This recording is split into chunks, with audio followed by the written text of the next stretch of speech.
Sí, de hecho ya nos hemos metido en la segunda pregunta. Si ha muerto la filosofía a manos de la ciencia, que tal vez se podría reformular en el contexto que estamos, y los científicos han usurpado el lugar de los filósofos bueno, pero volviendo a lo anterior, según tú nos dijiste, para resumir lo que yo entiendo que hemos hablado, es que existe un consenso, parece, sobre que ha habido históricamente la ciencia debe históricamente mucho a la filosofía. No estamos completamente de acuerdo en si se puede hablar desde al mismo tiempo que hablamos de filosofía de ciencia. Yo creo que no estamos de acuerdo, pero lo que sí me parece que estamos de acuerdo es que en cualquier momento en la ciencia necesita, o si no necesita, han surgido cuestiones que resucitan cuestiones intemporales de la filosofía. Es lo que mi intención al principio pues era, desde luego, defender la importancia de la filosofía en la ciencia históricamente. Me ha faltado un punto que yo creo que nos habría satisfecho, me atrevo a pensar, a todos, que es un momento en eso que Miguel Ángel decía: la filosofía ayuda a clarificar, enriquece en ese sentido a la ciencia. El caso de la matemática. La matemática ya sé que es una ciencia, es una cosa muy especial. No está claro que sea ciencia, pero desde luego es imprescindible para al menos una parte muy importante de la ciencia. Un problema filosófico es el que yo me he ocupado algunas veces y que me sigue intrigando, la irrazonable eficacia de las matemáticas en la descripción de la naturaleza. Esto es un problema profundo, pero bueno, a finales del siglo XIX la matemática experimenta una gran crisis, que es una crisis de fundamentos, que yo creo que viene provocada por planteamientos filosóficos, las escuelas logicismo, intuicionismo, y eso, en sus orígenes, tiene una raíz, en el sentido que los tres habéis dicho, de esos problemas intemporales de la filosofía, produce consecuencias, sacude a la matemática, produciendo al final ese resultado que enriquece la matemática, pero que plantea problemas filosóficos enormes, que es el teorema de incompletitud de Gödel de 1931, que nos viene a decir que el sueño que teníamos, que por lo menos siempre nos quedará la matemática para decirnos si una cosa es verdad o mentira, pues tampoco, que los sistemas matemáticos pues tampoco pueden en algún momento resolver. Hay sentencias que pueden ser verdad o mentira y que no, etcétera, etcétera. Bueno, ha muerto la filosofía a manos de la ciencia. Vamos a meternos ya en esa pregunta. Yo creo que en el sentido que hemos tratado, no ha muerto la filosofía a manos de la ciencia, porque siguen existiendo problemas apareciendo, incluso no solo esos problemas intemporales, sino, bueno, una de las ventajas de la ciencia sobre la filosofía es que han surgido problemas que ningún filósofo imaginó ni podía haber imaginado. La interpretación, el colapso de la función de ondas en la mecánica cuántica, que nos viene a decir, que nos dice que la realidad en principio son todos los estados posibles, todas las realidades imaginables, y que solo al observar concretamos, colapsamos la realidad con una cierta probabilidad en uno de esos estados, realidades posibles, eso no se le podría haber ocurrido a ningún filósofo, ¿vale? Creo yo. Pero es un problema de enorme interés filosófico, punto. Entonces eso es la ciencia provoca nuevos problemas de índole filosófico. Estoy hablando de la física, pero en el caso de las ciencias biomédicas o biológicas, al que luego hablaré sobre todo en la tercera pregunta, pues tenemos quién habría imaginado, por ejemplo, yo no, desde luego, que podían existir células madre, células que se podrían haber concretado, que pueden manifestarse en células de diferentes tejidos que tienen esa capacidad. ¿Quién habría imaginado la posibilidad de construir vida de diferentes tipos? La cuestión, entonces, yo me gustaría ahora enfocarla si los filósofos han muerto, entre comillas, en manos, o han dejado su papel en manos de los científicos, han sido sustituidos por los científicos. Aquí yo tiendo a pensar que sí, sobre todo en los campos, aquí voy a ser de las ciencias naturales. Y vuelvo a lo que dije al principio, estoy hablando sobre todo de filosofía de la ciencia. Más adelante, en la tercera pregunta, en problemas que podría actuales para la filosofía, pues cambiaré un poco el chip. Pero para defender brevemente mi punto de vista, lo que voy es a utilizar citas de dos científicos muy eminentes, Albert Einstein y Stephen Weinberg, sobre lo que pensaban. Yo estaba buscando, porque está en mi almacén de recuerdos, pero no he encontrado quién lo dijo. Los filósofos continúan existiendo, pero ya no se llaman Aristóteles, Nietzsche, se llaman Albert Einstein, Niels Bohr, etcétera, etcétera. No he encontrado, pero bueno. Albert Einstein, escribiendo en 1936 un artículo, además de un título filosófico, Física y Realidad. A menudo se ha dicho, es Einstein quien habla, y no sin cierta justificación, por cierto, que el hombre de ciencia es un filósofo de mala calidad. ¿Por qué el físico no deja, pues, que el filósofo se entregue a la tarea de filosofar? Esto bien puede ser lo correcto en momentos en que el físico cree tener a su disposición un sistema rígido de conceptos y leyes fundamentales, tan bien establecidos que ninguna duda puede tocarlos. Pero puede no serlo en un momento en que las bases mismas de la física se han vuelto tan problemáticas como lo son hoy.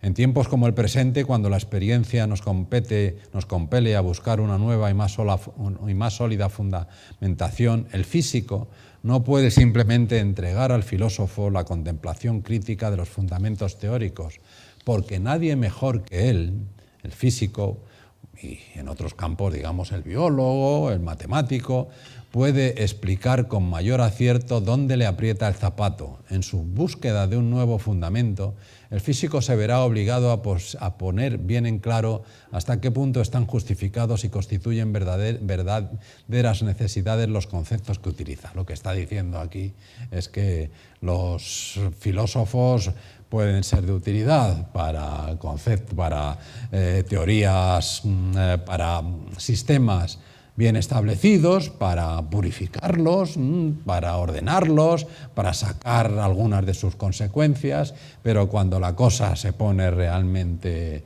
original, que no sabemos muy bien a dónde ir, el filósofo vale para poco. Eso es lo que está diciendo. Otro ejemplo que no lo voy a a citar exactamente, es en el mismo artículo más adelante. Einstein se califica a sí mismo como un oportunista que cambia su filosofía según le dictan los resultados que obtiene en la ciencia.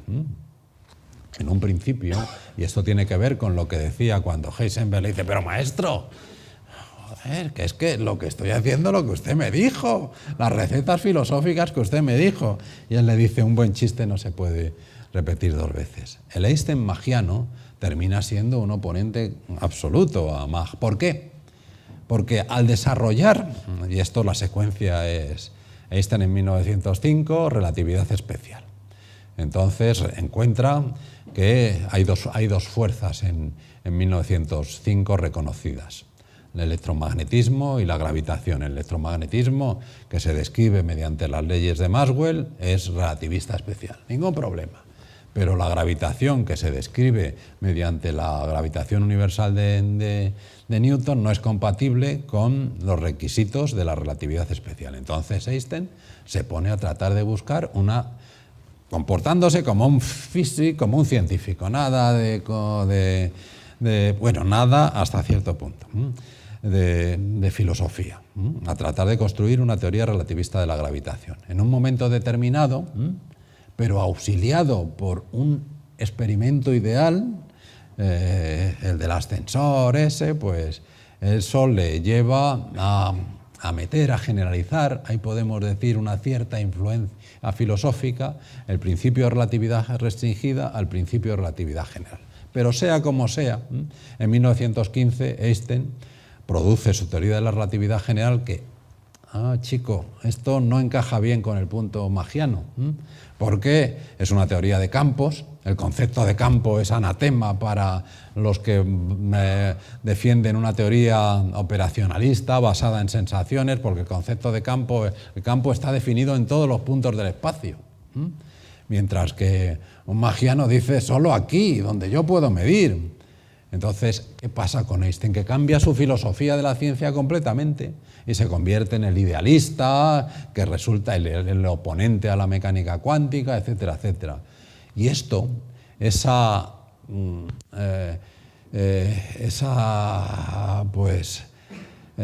no, en este caso no es ductibilidad de la filosofía, pero sí pues que se cambia según las necesidades de la ciencia, no habla mucho en favor en el campo de la filosofía de la ciencia, de la filosofía.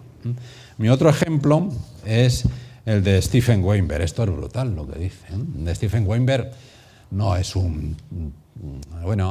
Einstein, en 1949 se publica, hay una serie que Miguel Ángel conoce bien, la serie de los Library of Living Philosophers, editada por Arthur Schilp, en la que es unos volúmenes magníficos, una serie en la que se selecciona un filósofo.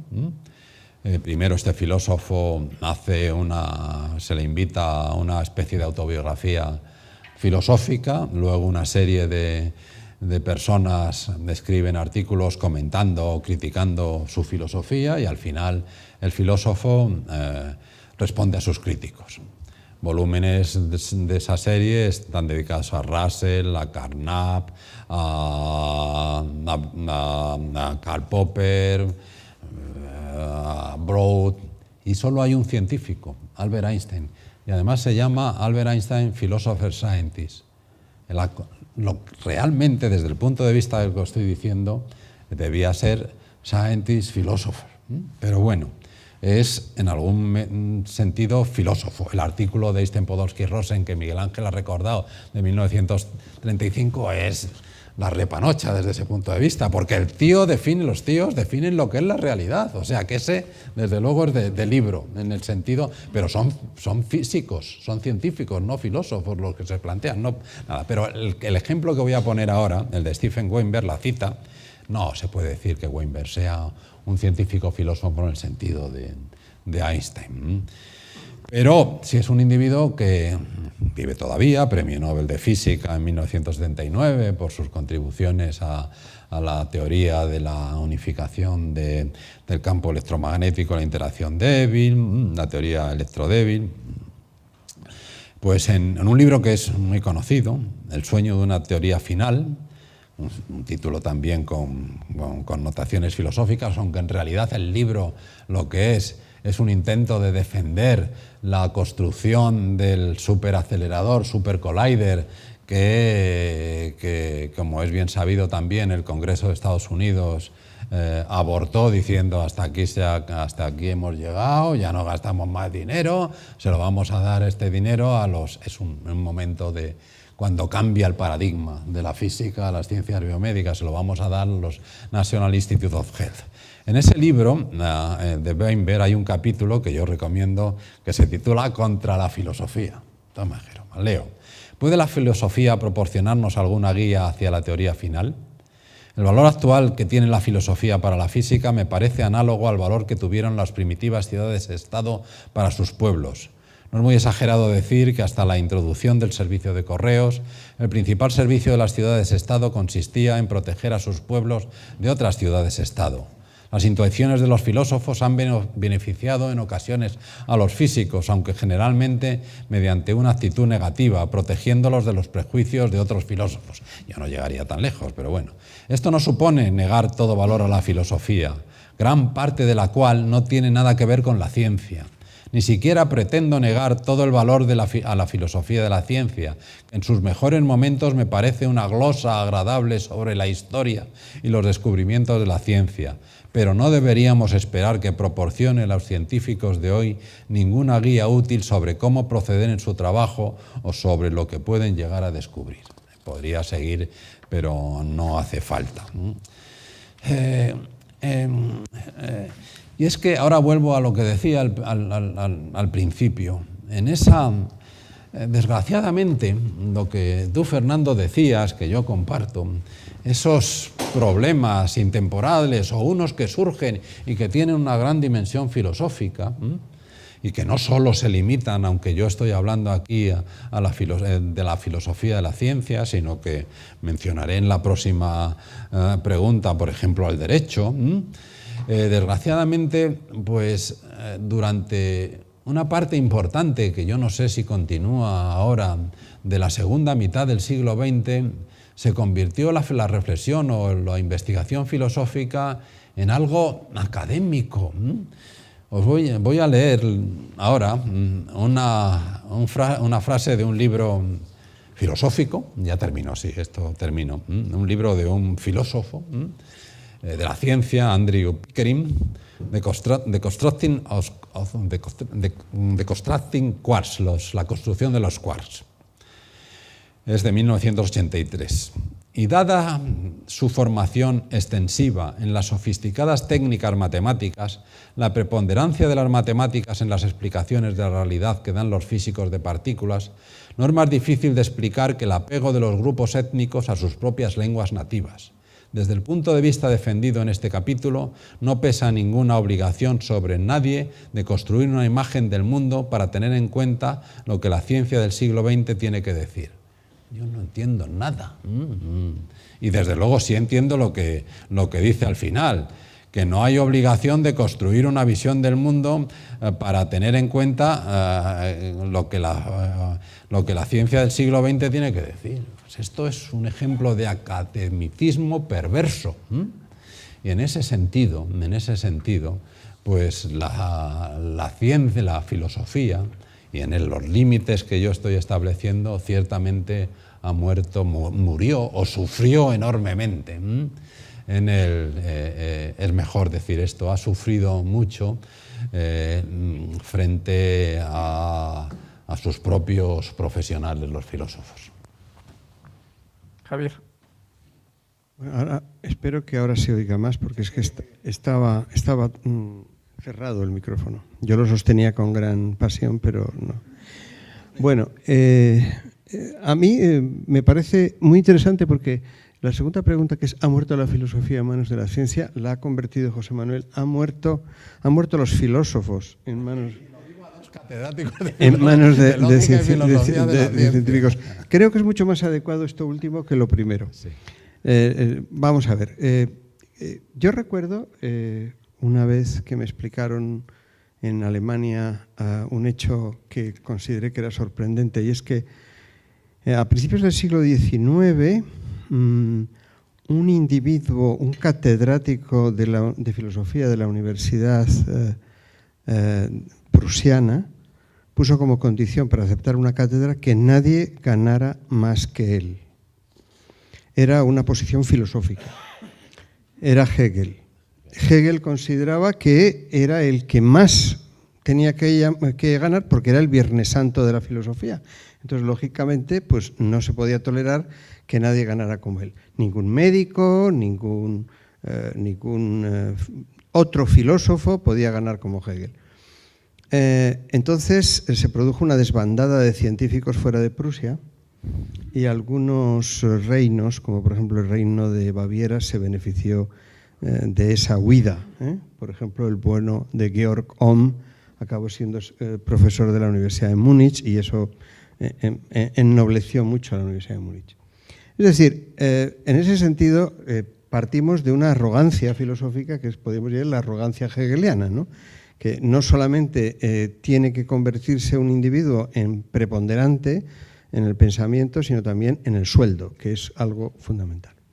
El siglo XIX, y yo creo que es la herencia esta a la que ha aludido José Manuel, es un siglo que buscó y consiguió una clasificación de las ciencias, una taxonomía de las ciencias y una profesionalización de las ciencias. Es decir, no solamente las ciencias tenían un prestigio social, sino que tenían un prestigio social los científicos como personas que ejercían las ciencias.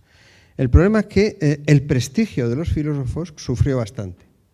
Sufrió bastante por algo que a mí me ha resultado muy elocuente cuando ha hablado José Manuel. Es decir, hay partes de los antiguos sílabus de filosofía que ya no se imparten en filosofía, sino que se imparten en ciencias. Es decir, yo que estoy en un departamento, bueno, no estoy en un departamento de filosofía, sino en ese departamento que tiene un nombre larguísimo, que lo has mencionado tú, bueno, no voy a repetirlo, pero que no cabe en ningún campo de ningún programa informático, ¿no? Porque es la suma de todos los desgraciados que no hemos cabido en ningún otro tipo de departamentos, ¿no? Bueno, pues en principio, en filosofía, que es al donde yo voy a dar clase, nadie habla de la realidad.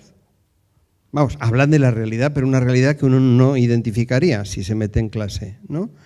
Es decir, lo que llaman la naturaleza, filosofía natural, no se habla, porque se supone que ese gran cacho del debate está fuera de la Facultad de Filosofía y está en las facultades de ciencias, puede ser física, química, matemáticas, etcétera. Es decir, están fuera. Es decir, el problema es que en esa especie de taxonomía disciplinar, la pregunta que subyace siempre y que la hacemos los malévolos que queremos molestar algunas veces es: ¿la filosofía es una disciplina o no es una disciplina? No ya una disciplina científica, sino una disciplina. Un tratamiento disciplinar que es muy interesante. Por supuesto, siempre se responde que sí, o sea, que no se preocupen que esto es... Siempre hay una defensa a ultranza de la filosofía como disciplina, con con muchos argumentos, algunos de ellos pues un poco dudosos. Pero bueno, en principio es esto. Entonces, ¿qué ocurre? Que cuando uno llega a un debate como los que menciona José Manuel, se encuentra con que la pregunta es: ¿cuándo los científicos, hablando de esas cuestiones que llamaron filosóficas, llamaron a un filósofo para que les explicara algo? Yo conozco pocos casos, y nunca en los fundamentales. Es decir, en la reunión del Lago Como del año 1927, cuando Bohr dio la célebre conferencia, que está publicada en español, yo creo que la publicaste tú cuando eras editor de Alianza. Bueno, pues en esa conferencia se habla de problemas filosóficos de primer orden. No hay alusión a ni un solo científico vivo. Sí, muerto, sí. Es decir, Mach pero vivos, o sea, nadie dice: no vamos a hacer entrar al señor fulanito de tal para ver lo que nos dice porque estamos en un atolladero, cosa que hubieran hecho los científicos con un colega. O sea que desde ese punto de vista yo creo que no es que la filosofía haya muerto, es que se ha trasladado esencialmente. Entonces uno puede decir, bueno, realmente la filosofía que hablan los científicos solamente son de esas que no hablan los filósofos cuando hablan del mundo, por ejemplo. Pues no, también hablan de las demás filosofías. Voy a poner un ejemplo de un individuo que no es un científico ni un filósofo. Él dice que no es ni un científico ni un filósofo, pero habla de ello, que se llama José Manuel Sánchez Ron. José Manuel Sánchez Ron escribió un libro que yo le he dicho siempre que es uno de los libros más personales que él ha escrito, que es el Diccionario de Ciencia. Te lo he dicho y te lo he repetido y bueno, en fin, es una cosa, porque verdaderamente yo lo recomiendo a mis alumnos porque es un individuo que ha sido científico, que es historiador de la ciencia y que da una taxonomía de conceptos como un diccionario de un conocimiento de ciencia. Entonces, nos encontramos con que José Manuel hace una clasificación evidentemente subjetiva, en el sentido de que no está justificada la clasificación, pero sí es muy elocuente lo que pone, de términos que él analiza.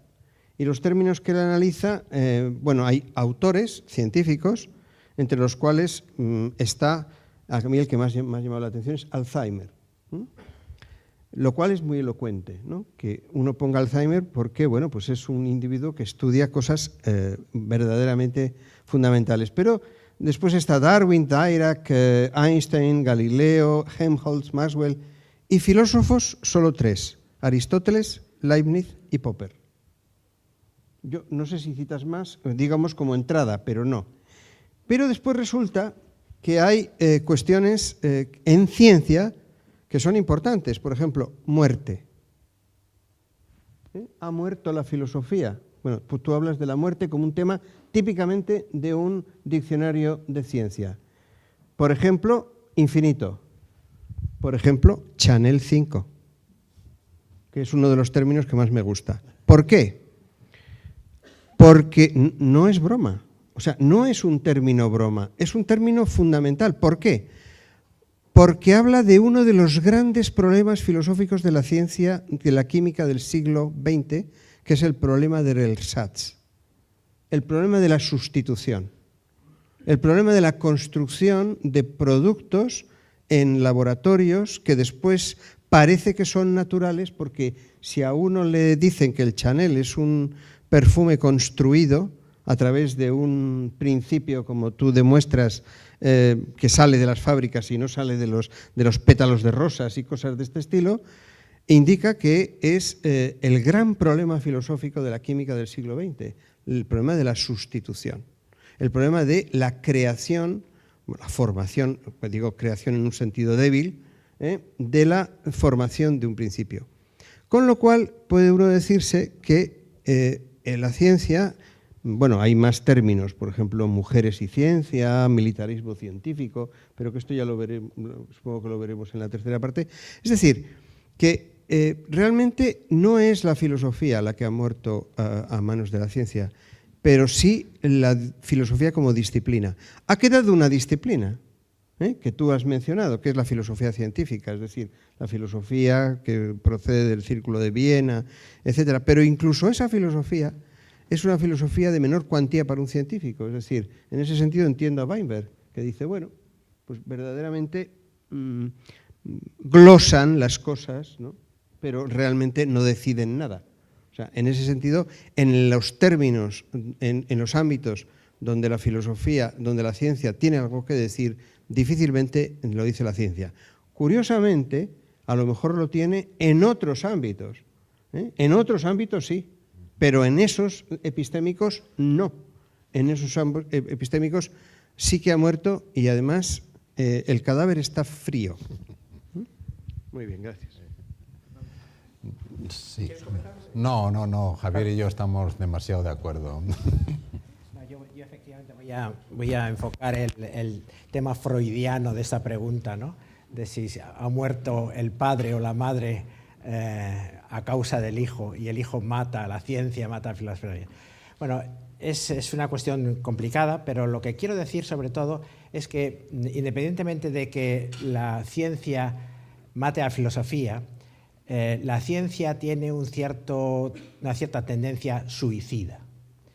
Es decir, realmente, si me preguntáis cuál es mi mayor problema filosófico, independientemente del origen del universo, digamos, como problema filosófico general, excepto ese problema, el problema que más me interesa, de carácter filosófico, es si la ciencia experimental, la ciencia moderna, como habéis llamado aquí, ha llegado a su límite. El experimentalismo científico, obviamente, ha llegado a sus últimas consecuencias. Es muy difícil que hagamos experimentos a más de 3 variables.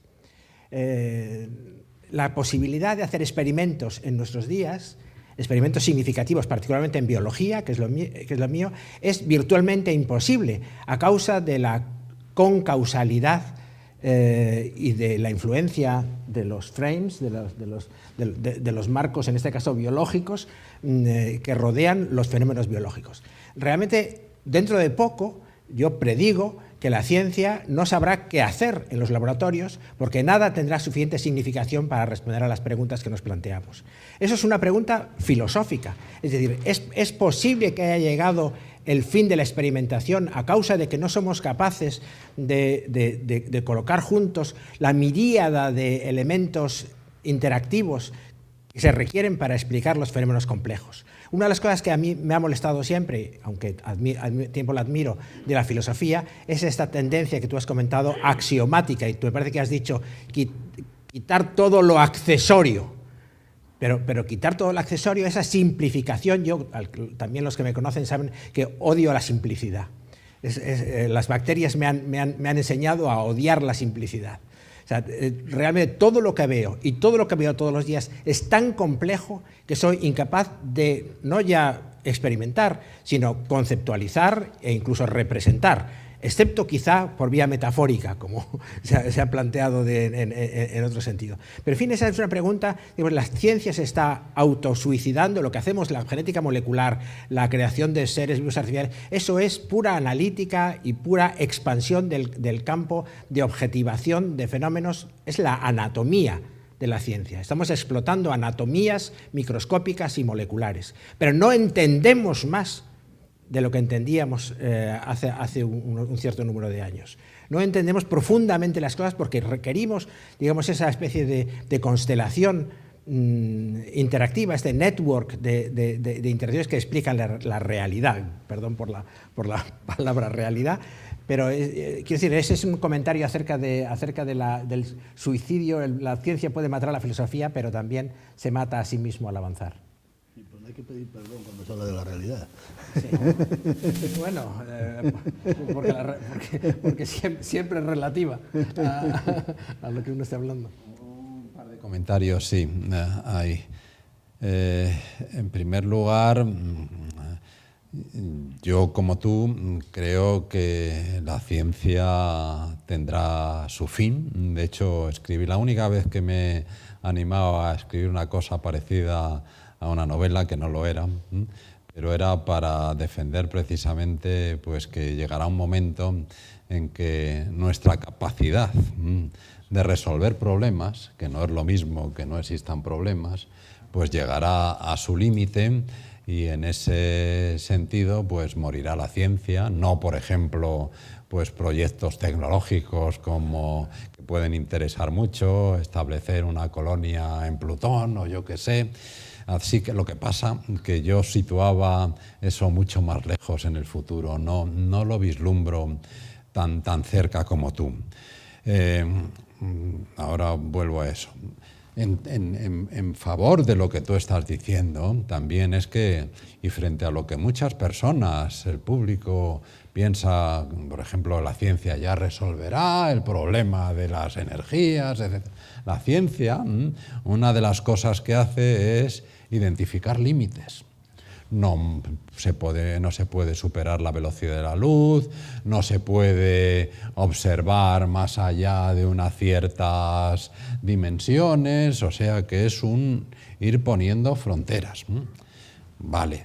Ahora bien, y en eso yo en mi ya no demasiado corta vida, he encontrado tantas sorpresas, tantas cosas que he visto que se han producido dentro de la ciencia, tantas novedades que yo no podía haber imaginado. Eso es lo que, cuando hablamos de descubrimientos, es cosas que no habíamos imaginado, porque si no, y las podría aquí enumerar algunas cuantas que me resultan difícil pensar, aunque entiendo lo que estás diciendo, que todavía que estemos vislumbrando en el sentido que tú dices el final de la ciencia, pero sí estoy de acuerdo que llegará. Y eso también tiene unas consecuencias, no sé si filosóficas, pero profundas. También has mencionado, y aunque no sé si se puede articular bien con el resto, pero sí con el propósito de esta tarde, que un problema filosófico es de cómo comenzó el asunto, cómo comenzó la historia del universo. Pero fíjate, esa es una pregunta filosófica a la que creo que no tiene respuesta, y que además distingue bien la ciencia de la filosofía, porque la ciencia, en mi opinión, lo que es establecer sistemas con capacidad predictiva. Y entonces, si a mí la ciencia me dice pues que existió hace 13.600 millones de años un momento singular, el llamado Big Bang, y a partir de eso yo puedo construir y explicar imaginarme cómo se generaron los planetas, las galaxias, la vida, etcétera, etcétera. Creo que eso es la ciencia. Y entonces, y la pregunta filosófica que tú dices, pues está muy bien, pero eso es otra cosa.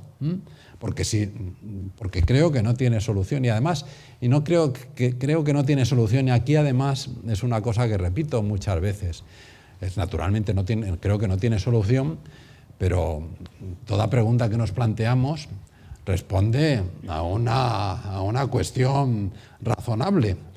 ¿Y cómo llego a un equilibrio ante esa pregunta? Yo soy darwiniano hasta la médula. Yo creo, pues, como Darwin, que como nos enseñó Darwin, estamos emparentados con toda la vida que ha existido, que solo se inventó la solución esa del ADN para la vida, etcétera, etcétera, que no quiere decir que no haya otras soluciones. Entonces, creo que estamos emparentados yo soy un pariente alejado de la lombriz de tierra, es mi ejemplo. La lombriz de tierra, 1 más 1 igual a 2, le debe parecer. No entra en su sentido. Eso estoy hablando metafóricamente. ¿Por qué nosotros, emparentados con esa vida, vamos a ser capaces, nuestro sistema cognitivo, de dar respuesta o dar respuesta a todas las preguntas que podemos imaginar? Bueno, lamento que me toque intervenir. Estaba disfrutando con estas últimas palabras. Pero volvamos al inicio. Yo tendría solo una objeción. ¿Qué es la forma de hablar? No deberíamos hablar de la filosofía y las ciencias o la ciencia, y menos aún de los filósofos y los científicos. Casi todos mis enemigos intelectuales son filósofos, y yo también. O sea que enemigos quiere decir adversarios, o sea que con los que discrepo y discuto y me peleo y tal, son colegas de filosofía. Odio a los filósofos. Perdón, no odio a los filósofos. Esto se está grabando. No, quítenlo de odio. No, quiero decir, no estoy dispuesto a emplear la más mínima energía en defender la profesión de filósofo. A eso me refiero. Me importa un bledo la profesión de filósofo. Yo no soy filósofo, soy profesor de filosofía, que es otra cosa, ¿no? Y yo creo que tampoco deberíamos de poner mucho énfasis en este tipo de cuestiones, porque claro, hay filósofos a los que admiro y a esos los defiendo hasta el final, y hay filósofos a los que creo que lo mejor es que no hubieran existido, o que por lo menos que sus teorías no se hubieran desarrollado, porque son teorías equivocadas. Antes se me olvidó decir que claro, la ciencia procede de la filosofía y mantiene conectada con la filosofía, con las cuestiones filosóficas, a través de los marcos filosóficos de interpretación. Y eso significa que también acarrea teorías filosóficas erróneas. Que una cosa que nadie dice, que hay teorías filosóficas erróneas. En mi facultad de filosofía, en fin, está llena de clases en las que los alumnos reciben enseñanzas erróneas, porque les enseñan filosofías trasnochadas y dicen que hay métodos filosóficos para descubrir el sentido de la realidad, que son mentira. Pero bueno, eso es un problema académico, no tiene nada que ver con lo que estamos hablando, es un problema de la organización del mundo académico. Creo que todo esto hay que borrarlo.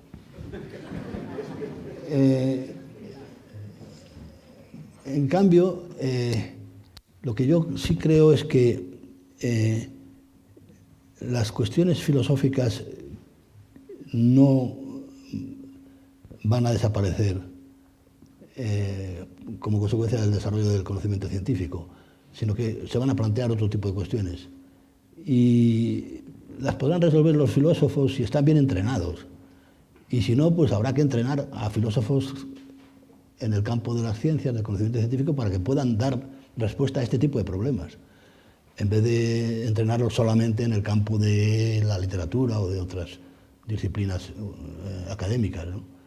El problema no es si los filósofos tienen que desaparecer, sino si tenemos que promover un tipo de filósofo capaz de entender el conocimiento científico y de dialogar con los científicos y yo diría, para completar, si podemos promover una formación de los científicos que les permita entender los discursos de Heisenberg o de Einstein. No ya voy a hablar de Aristóteles o de Kant o de Spinoza, sino de los propios científicos filósofos, ¿no?